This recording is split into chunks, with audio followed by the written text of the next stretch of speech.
Hello à tous, j'espère que vous allez bien. On se retrouve aujourd'hui dans une nouvelle vidéo sur l'étiquetage alimentaire. Donc c'est parti.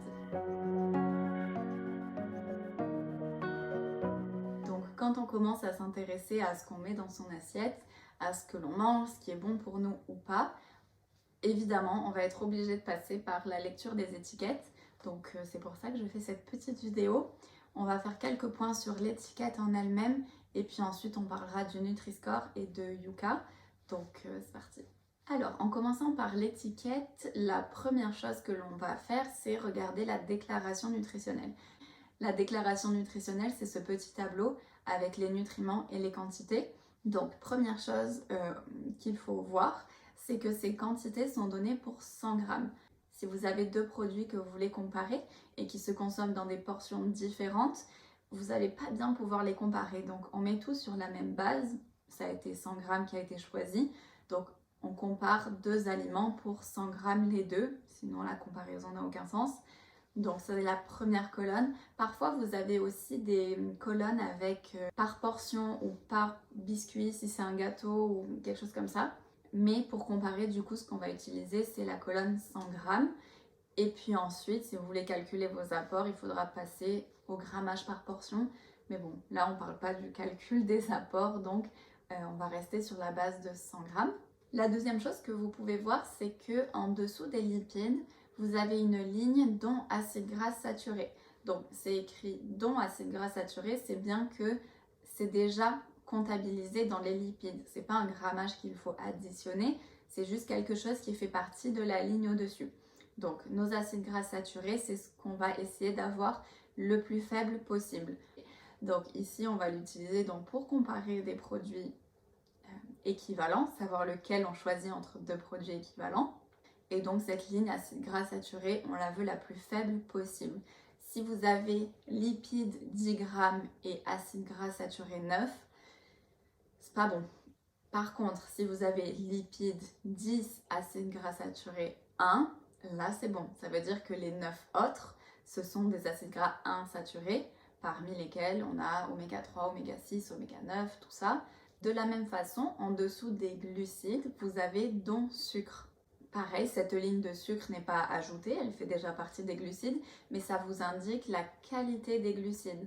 De la même façon que les acides gras saturés vous indiquent la qualité des lipides.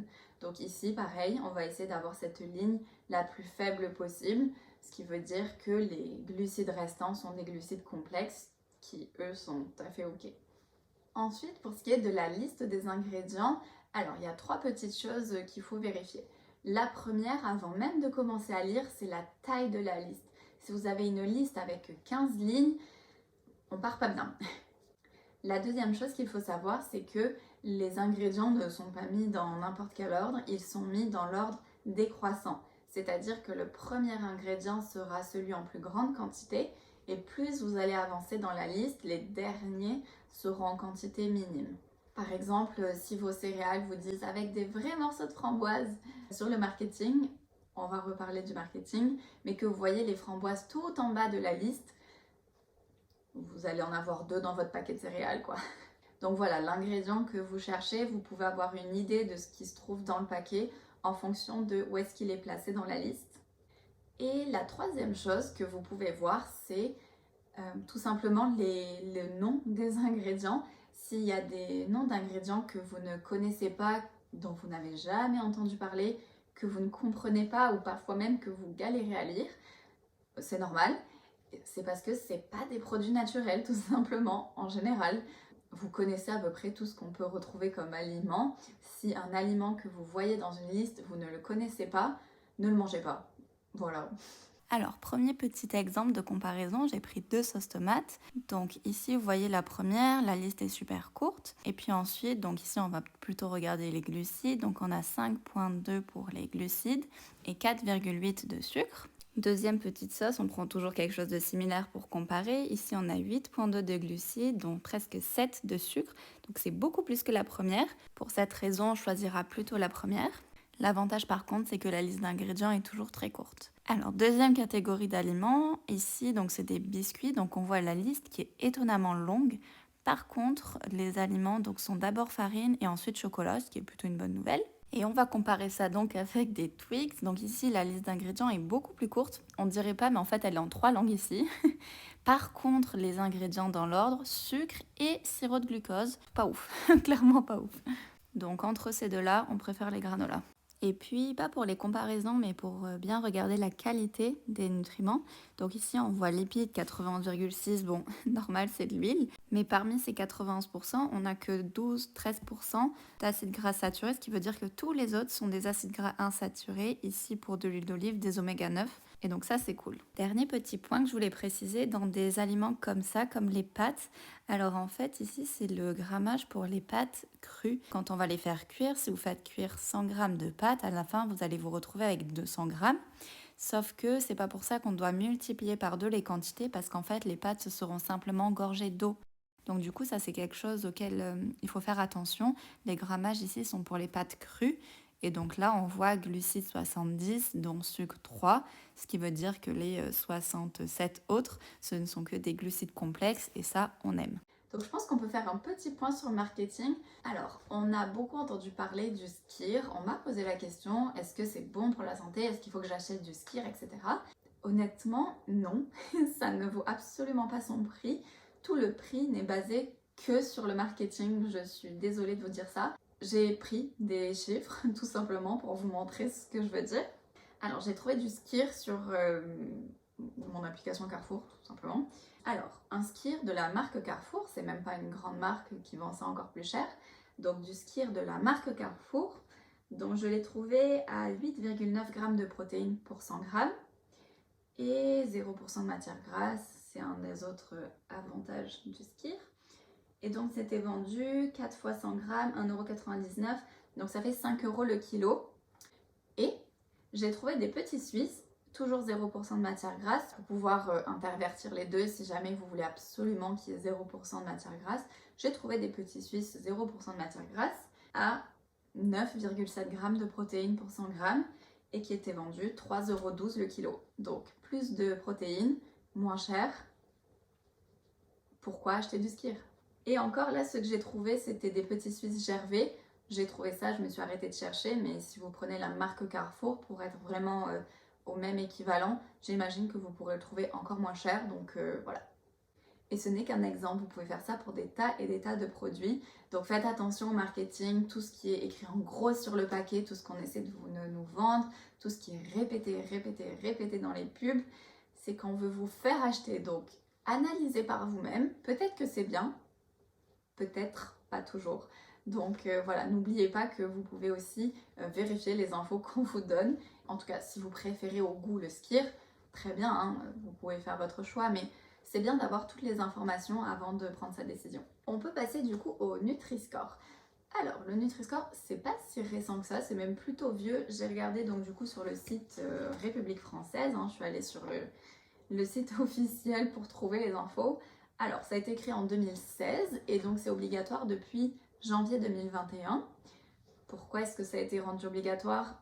J'imagine que les Nutri-Score A le mettaient en gros sur leur paquet et ceux qui n'avaient pas une bonne note ne le précisaient pas tout simplement. Est-ce que le Nutri-Score est une bonne idée? Est-ce qu'il faut s'y fier ou pas? Petit point. Alors, pourquoi est-ce qu'ils ont créé le Nutri-Score? Je vais aller sur le site. Ok. Cet étiquetage vise à informer rapidement sur la qualité, j'insiste, vous allez voir, sur la qualité des produits pour les orienter vers un achat plus favorable à l'équilibre nutritionnel. Ok. La phrase a l'air cool, hein, ça a l'air sympa, ça a l'air intéressant. Alors, petit souci, les critères pour fixer le Nutri-Score. Donc vous savez, c'est cette petite note, j'ai pas précisé, mais j'imagine que vous voyez cette note qui va de A à C ou D, je sais plus. Mais bref, A c'est très bon, et puis plus vous vous en éloignez, moins c'est bon. Je m'excuse pour ces guillemets, mais vraiment, voilà quoi. Les critères, donc pour ce qui est favorisé, on a les fruits et légumes, donc les fibres, les légumes secs et les protéines, et à l'inverse que l'on va défavoriser, on a les acides gras saturés, le sucre, le sel, et je cite globalement, tous les aliments trop riches en calories.